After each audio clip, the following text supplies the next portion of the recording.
بسم اللہ الرحمن الرحیم۔ شروع اللہ کے نام سے جو بڑا مہربان اور نہایت رحم کرنے والا ہے۔ رسول اکرم صلی اللہ علیہ وآلہ وسلم سے پوچھا گیا، یا رسول اللہ، ذوالکفل نبی کون تھے جن کا ذکر قرآن میں آیا ہے؟ آپ صلی اللہ علیہ وآلہ وسلم نے فرمایا، حضرموت میں ایک نبی رہا کرتے تھے جن کا نام عویدیہ تھا۔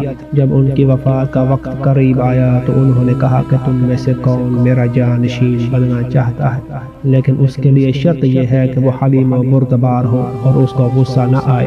یہ سن کر ایک جوان کھڑا ہوا اور کہا، میں آپ کا جانشین بننا چاہتا ہوں اور میں آپ سے وعدہ کرتا ہوں کہ ہمیشہ بردباری سے کام لوں گا۔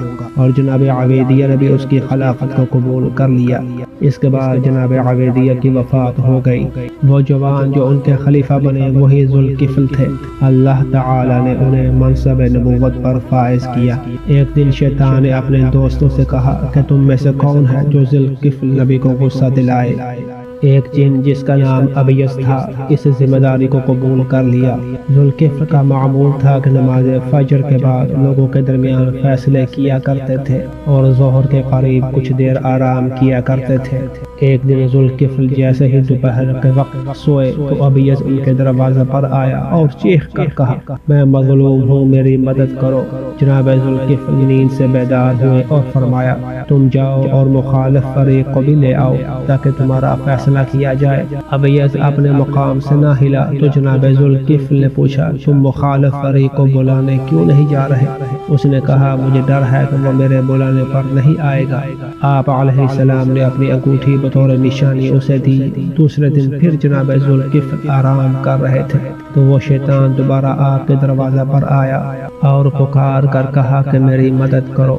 ذوالکفل نیند سے بیدار ہو کر باہر آئے اور پوچھا کہ میں نے تمہیں اپنی انگوٹھی دی تھی تو کیا تم نے اپنے مخالف کو وہ نشانی دکھائی تھی؟ ابیض نے کہا، جی ہاں، لیکن وہ آپ کے پاس آنے پر رضامند نہ ہوا۔ ذوالکفل نے اسے رقعہ لکھ کر دیا اور فرمایا، اپنے مخالف کو میرا رقعہ دینا، وہ پڑھ کر چلا آئے گا۔ تیسرے دن جب ذوالکفل سوئے ہوئے تھے تو شیطان نے ان کے دروازہ پر شور مچا کر کہا، میں مظلوم ہوں، میری مدد کرو۔ آپ علیہ السلام نیند سے بیدار ہو کر باہر آئے اور اس سے پوچھا، تم نے اپنے مخالف کو میرا رقعہ دیا تھا؟ اس نے کہا، جی ہاں، لیکن اس نے رقعہ کو کوئی اہمیت نہیں دی۔ آپ علیہ السلام نے کہا، کوئی حرج نہیں، میں تمہارے ساتھ تمہارے مخالف کے دروازہ پر جاتا ہوں۔ آپ علیہ السلام ابیض کے ساتھ چل پڑے۔